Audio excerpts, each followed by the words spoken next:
Thank you, Las Cancorla. Minister, the legislation proposed here today has a number of positive aspects, but it is an improvement, certainly, on what was originally proposed, which was a pretty pathetic proposal. But however, Minister, like the homes affected by mica, by pyrite and by pyrrhotite, there are cracks in the overall structure of this legislation, and individuals and families will fall through those cracks. It's bad enough that it has happened once already to these families, but for those families to know that it could happen again as part of this remediation scheme, well, Minister, that would be unacceptable. And that's why I and every other TD that I've heard speak on this debate today have asked you for more time to be given at committee stage to discuss and tease out the various amendments. Today, you've heard offers from many deputies saying the committee would sit for 6-9 hours, whatever it takes to get through those amendments. And Minister, I'm not saying to you here today that you have to accept all the amendments put forward, but there are certainly a number of crucial amendments, and they need to be incorporated into the legislation. Now, Minister, I will, in a few minutes, highlight what I believe are some of the crucial amendments that you must incorporate into the legislation, because I believe that you and the government want a robust scheme, a sustainable scheme that homeowners and families can have faith in, that they believe will deal with the nightmare that many of them are living through. Now, Minister, I'm not going to go into any detail about the day-to-day misery and heartache of many families, their anxieties, their fears, and the incredible pressure that so many families are facing, because I have spoken about this many times on the floor of this House. But it is important to say that many families are listening anxiously to this debate, and they are waiting to see what will happen as this legislation passes through the houses of the Oireachtas. They need to know that this House and you as Minister will deliver a scheme that is fit for purpose. They need to know that whatever remediation or rebuilding is done will allow them to sleep easy in their beds. And my final comment on this aspect is that while we often use the word houses, we are in fact talking about homes. Every one of us who is lucky enough to have a home knows that when you walk through your front door and you close it behind you, you feel that you can leave behind you, on a temporary basis at least, the worries of the world. Because at its best, a home should be a place of refuge. But for homeowners whose homes are affected by deleterious materials, there is no refuge in their homes. There is fear and worry. And during the next few weeks, Minister, we have an opportunity to change that situation. Now, there are many amendments proposed to this legislation, and I would ask that you and your officials look carefully at those amendments and consider accepting at least some of the more important and crucial ones that were raised not just by members of the opposition here today, but by your colleagues on government benches. Minister, I believe that all deleterious materials, and that includes mica, pyrite, pyrrhotite, chalcopyrite, marcasite, or any combination of those materials must be included. That list is not exhaustive, I'm not an expert, but what is important is that all deleterious materials are included. All foundations must be included. And part and parcel of that is the assessment process. I mean, I know nothing about building a house. Some people here do. I'm looking at my colleague Richard O'Donoghue. He gave us some very powerful statements earlier, and they came from a place of knowledge and experience. But even I know that if foundations are unstable, then the building is unstable. So they must be included as part and parcel of any assessment process. Any assessment process needs to be thorough. It needs to be objective. I mean, that's crucial here. It can't be somebody's opinion or what something looks like or what I think. It has to be objective. And it needs to be based on the science, the most up-to-date science. And that, Minister, I believe, will help to ensure better outcomes. The damage threshold needs to be re-examined. Homeowners need 100% redress. And while it's easy to say that and it slips off the tongue, and as a member of the opposition it's easy to say it, but the question I have to ask is, how can we expect families who have paid huge mortgages and many who are paying huge mortgages, how can we ask them to spend more money on making their homes habitable? At any time, we shouldn't ask them. But right now, I don't need to tell you about inflation and the huge increase in the cost of living.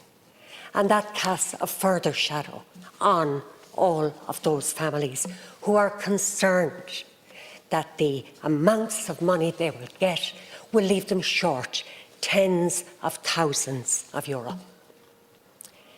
Now, this state is accepting responsibility because it is responsible for lax or no regulation and for lax or no implementation of the regulations on our statute books. That responsibility has to be 100% and no less. I agree very strongly with my colleague Michael McNamara and others who called on you to pursue those who actually caused the problem in the first place, and in certain instances whose salaries and bonuses were paid on the backs of the misery of families whose homes are damaged and destroyed by deleterious materials. The taxpayer, and that includes the affected homeowners, will end up footing this enormous bill unless, Minister, you and your successor exercise your authority, and you have it. It's partly written into the bill, but it needs to be strengthened, because while your intentions on this may be good, you don't know what the intention of the next minister will be. So that's why this part of the bill needs to be strengthened, so that the state is protected from an ever-increasing bill. Many TDs have raised the issue of downsizing, because families will be penalised for this. This makes no sense from an environmental perspective and from the perspective of just using less building materials, less work. It means we could get through this quicker. It could also allow families to insulate their homes, to make them more energy efficient. Minister, that's a win-win. Penalising people for doing something positive is just plain wrong. There seems to be a real miserly approach to this. People are not gaining financially. There is no moral hazard here. We all know what that is. It was a phrase that most of us were not familiar with before we bailed out the banks. But we all learned what moral hazard is. There's no moral hazard here. And Minister, I want you to look at that aspect again. And Minister, if there is, please tell me where that moral hazard is. Minister, can I ask you, will the NSAI review of IS 465 be completed before the commencement of the scheme? And if not, can we be guaranteed that the outcome of the NSAI review will be fully integrated into the scheme? It won't be perfect, but if we are guaranteed that will happen, that's something. We need proper testing. We need to know that what we are doing will deliver the kind of remediation that families need. Minister, finally, I want to raise issues specific to the constituency that I represent: Sligo, Leitrim, North Roscommon and South Donegal. Donegal is included in the scheme, and as I've said before, I believe if you accept a number of the crucial amendments that I and others have submitted, then that's a good start. And in that context, Minister, I want to thank all the campaigners who have ensured that really good scientific evidence has been provided to us as public representatives in order to enable us as laypersons get a better understanding of the situation that they're facing, so that we could put forward amendments that will actually improve the bill and deliver for all of those affected. And I also want to thank my colleague, Deputy Thomas Pringle and Deputy Owen O'Brien, for their assistance in providing amendments also that we could sign and support. As far as Sligo is concerned, we are not officially included yet in this scheme. When I raised this issue about 12 months ago, I remember with Tánaiste de Varadkar at the time, he used the phrase natural justice.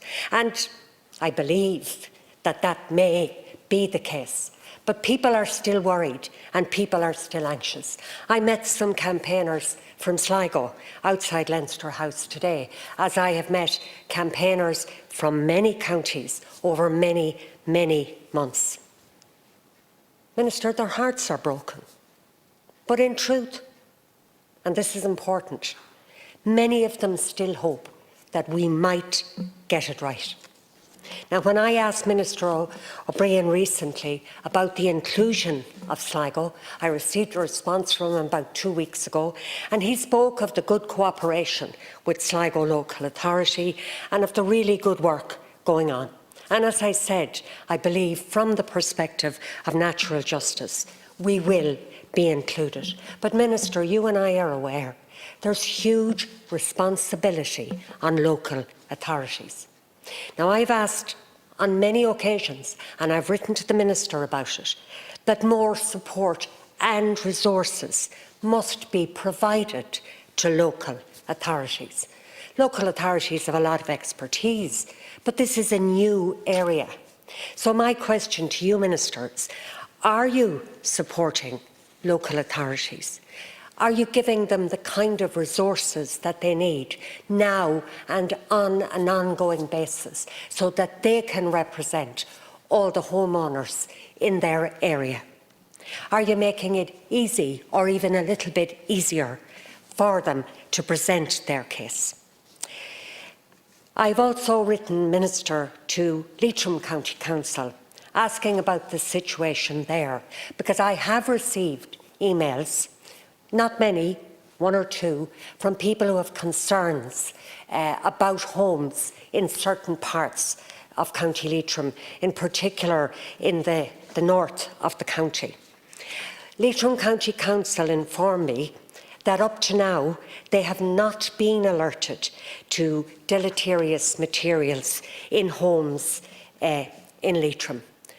Minister, I hope that's the case, but we all know that mica and pyrite does not stop at any county boundary. Leitrim is a small county, and hopefully there will be very few affected families. But Minister, local authorities like Leitrim need to be resourced and supported, and similarly for Roscommon, so that they can get that information as quickly as possible, so that families who have concerns about their homes can be included in the scheme.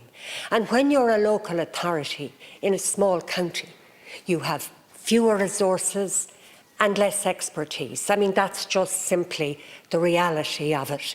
Yet, those local authorities will be expected to do the same work as local authorities from larger counties.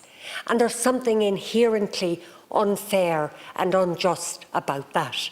So, Minister, if you can assure me that that will not be the case, that the resources will be provided, that the expertise will be provided, that the department will work with these local authorities to ensure that the homeowners, few I hope they are, will be properly represented and that they know they can get into this scheme.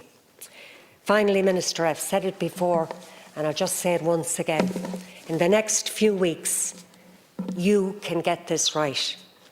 The opposition will support you, and I'm asking you to make sure that all of those homeowners who are listening here today and who will be asking us about this and who will send us emails to ask us what happened, what did the Minister say, that we can say to them after listening to your speech tonight and hopefully after committee next week, that we can say to them, yes, the Minister, the Government are taking those crucial amendments on board, and that we believe and hope that this scheme will deliver good outcomes for you and your families.